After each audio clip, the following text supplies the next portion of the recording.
सब देवताओं ने जाकर के महादेव से प्रार्थना करी। बोले महाराज, पार्वती ने बहुत तपस्या की आपकी प्राप्ति के लिए, अब कृपा करके हमारे नेत्रों को आप आनंद प्रदान कर दो। इन नेत्रों के सामने विवाह आपका देखने का हमारा बहुत मन है।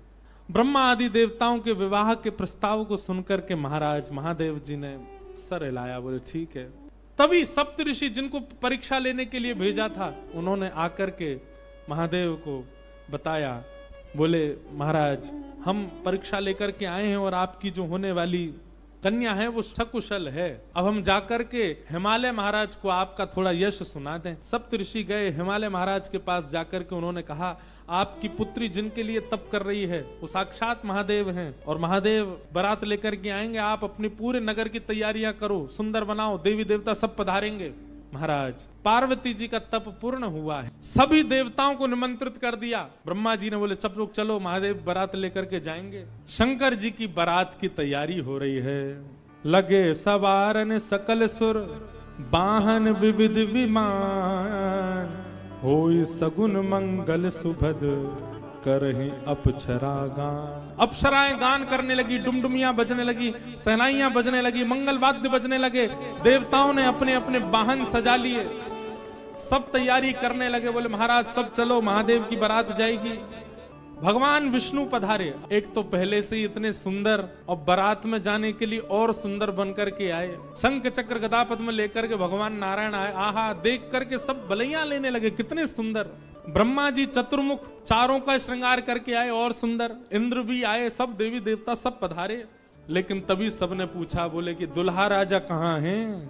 बोले अभी भी शमशान में ही बैठे हैं। कुछ नहीं महाराज, बाग अंबर लपेटे, हाथ की तकिया लगाए पौड़े हुए हैं दुल्हा महाराज। भगवान विष्णु ने जाकर के कहा, बोले आज आपका ब्याह होना है, नेक सज सवर लो, थोड़ा स्नान ध्यान करके नेक शुद्ध है जाओ, बढ़िया सी कोई अचकन पहन लो, सेहरा पहन लो, सिर पर पाग वाग पहन के नेक तैयार है कि चलो ब्याह होना है आपका। इतने में ही शिव गण आ गए सारे, और भगवान से आगे बोले देखो भगवान, हमको बहुत दिन बाद ये अवसर मिला, हम महादेव के विवाह में जाएंगे। श्रृंगार आप सब लोग दूर हट जाओ, आप लोग अपने तरीके का आज श्रृंगार हम करेंगे महादेव का। महादेव तो बोले भंडारी, बोले भैया जाको रुचि लग रही हो वही कर लो। भगवान विष्णु ने शंकर जी का हाथ पकड़ा, बोले एकांत में आओ, आपसे कुछ बात करनी है। शंकर जी एकांत में गए। इतने भोले हैं शंकर जी।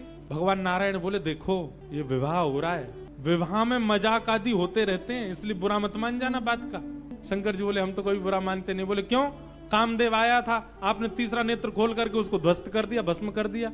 कहीं पता चली सारी सरेज ने कोई ने मजाक कर दी, सोई तीसरा नेत्र खुल गयो, जल के राख हो जाएंगी साली सरेज। ये सब मत करना, विवाह का माहौल है, थोड़ी बहुत मजाक वजाक हो तो सहन कर लेना। वैसे तो आप सहन करते हैं, लेकिन आपके गण कभी कभी उत्तेजित हो जाते हैं, इनको सबको संभालना। और बाकी हम सब चल ही रहे हैं, सब संभालेंगे। शंकर जी बोले मजाक होता है वहां पे? ससुराल में मजाक करते हैं दामाद के साथ? भगवान बोले हाँ मजाक होता है। तो इसका मतलब है हम भी मजाक कर सकते हैं? नारायण भगवान बोले कर ही सकते हो, पर लेकिन आप जगत संहारक हैं, उस तरीके का मजाक मत कर देना कि पता चली हिमालय कोई उल्टा थाप दिया पृथ्वी में। ये सब मत करना। नहीं नहीं नहीं, हम अपने तरीके से करेंगे। और सुनो, वो मजाक हमसे करने लायक रहे इसका हम पूरा ध्यान रखेंगे, वो रहे नहीं, हम ही इतना मजाक कर देंगे। अच्छा, नारायण भगवान भी बोले कि चलो होन दो, अब क्या आनंद होन दो। शंकर जी गए, जाकर के सब अपने गण बुलाए, लाओ भैया श्रृंगार करो हमारा। कैसा श्रृंगार किया? जटाएं खोल करके उन्हीं का मुकुट बना दिया, सुंदर बागंबर पहनाई। बागंबर को रस्सी से बांधते थे, पर आज रस्सी से नहीं, आज सर्प से बांधा। बढ़िया वाला सर्प लेकर के आए, कमर में ला करके बागंबर बांध दी। एक सर्प को सिर के ऊपर बांध लिया, सर्प को सिर के ऊपर बांध करके गण लेकर के छोटे छोटे पतले पतले सर्प लेके आए, और उस सर्प से सारे सर्प लटका दिए सामने की ओर, बन गया सहरा। और सर्पों के मुंह से जो जीव निकल रही थी, उन जीवों में बिच्छू लटकाई दिए। तो जैसे जुबिया होती है ना, पतले पतले पुष्प और नीचे नीचे गुच्छे, तो ऐसे पतले पतले पुष्पों में तो छोटे छोटे सर्प, और नीचे गुच्छों में बड़े बड़े बिच्छू लटक रहे हैं। कानों पे बिच्छू लटका दिए, गले में महाराज अब तक तो एक मुख वाला सर्प पहनते थे।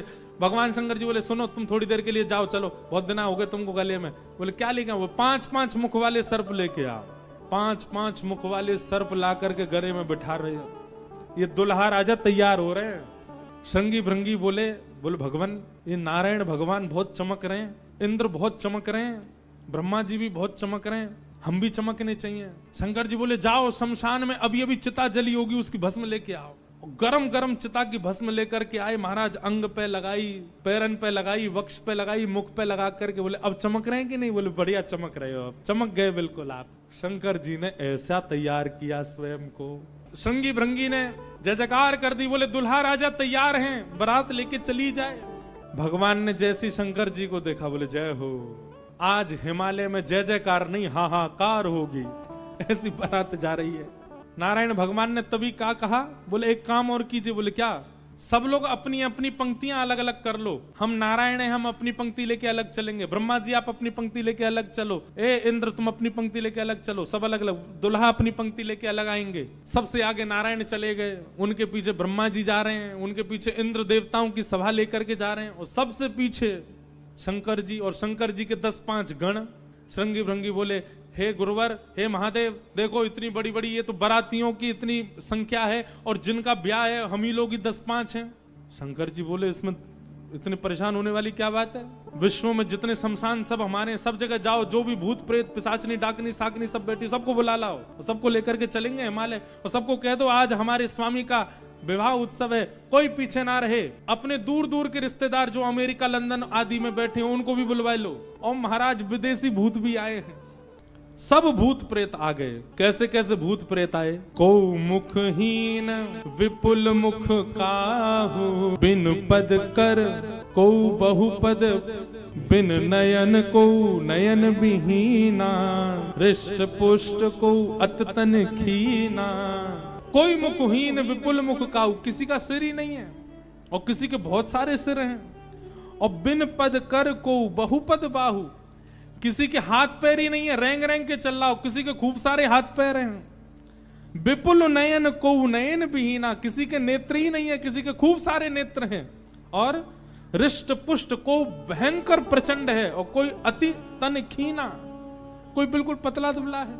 और महाराज यही नहीं, तन खीन को अत पीन पावन को अपावन गति धन, भूषण कराल कपाल कर सब सध्य सोनित तन भरे, खग स्वान सुवर शकाल मुख गण वेश अगणित को गण, बहुजिन सप्रेत पिशाच जोगी जमात, बरनत नहीं बने जमात, बरनत नहीं बने जमात, बरनत नहीं बने। सूकर कुकर गधा आदि के मुख वाले प्रेत भी चल रहे हैं साथ में।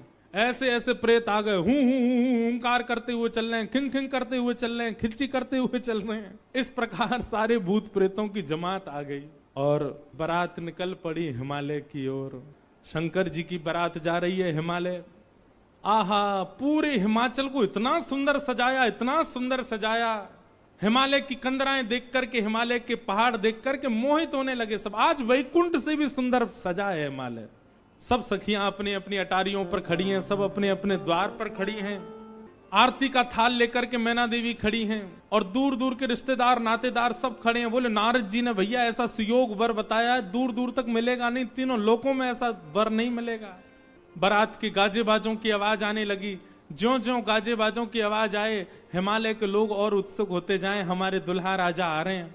आहा, तभी देखा पीतांबरी पहने सब बाराती चल रहे हैं, और उन पीतांबरी पहने बारातियों के बीच में श्री गरुण जी महाराज धीमे धीमे चाल चल रहे हैं, और गरुण जी के ऊपर शंख चक्र गदा पद्म धारण किए श्रीमन नारायण आ रहे हैं। हिमालय के लोग तो दूर से बलैयां लेने लगे। मैना देवी से जाके कहने लगे, हे मैना देवी धन्य भाग, पार्वती जी जैसी हैं वैसी सुंदर दुल्हा आ रहे हैं। मैना देवी के बगल में नारद जी खड़े थे। मैना देवी बोली, मैं किस मुंह से आपका धन्यवाद करूं, आपने मेरी पुत्री के लिए ऐसे सुयोग वर ढूंढे। नारद जी बोले, नहीं नहीं, ये तो उनके मिलने जुलने वाले हैं, ये दुल्हा नहीं है। ये तो दुल्हा से ऐसी उनकी मित्रता है, प्रेम मानने वाले हैं। मैना देवी सोचने लगी, जिनके मित्र इतने सुंदर, मिलने जुलने वाले इतने सुधरे हुए, इतने स्वच्छ, इतने सुंदर, दुल्हा तो जाने कैसे ही होंगे। नारायण भगवान आए, माल्यार्पण किया सब लोग। ओहो महाराज, पूरी हिमालय नगरी तो नारायण को देख न्यौछावर हो गई, और फिर हवा की तरह बात फैल गई, ये तो दुल्हा के मित्र हैं। दुल्हा तो भी पीछे आ रहे हैं। उनके पीछे आए चतुरानन ब्रह्मा जी, 4 मुख वाले सुंदर। नारद जी ने बताया ही था कि आपके जो होने वाले दामाद हैं पंचवक्रम, 5 मुख हैं उनके। तो 4 मुख देख करके मैना देवी बोली 5वां मुख ऊपर होगा, दिख नहीं रहा है, यही है।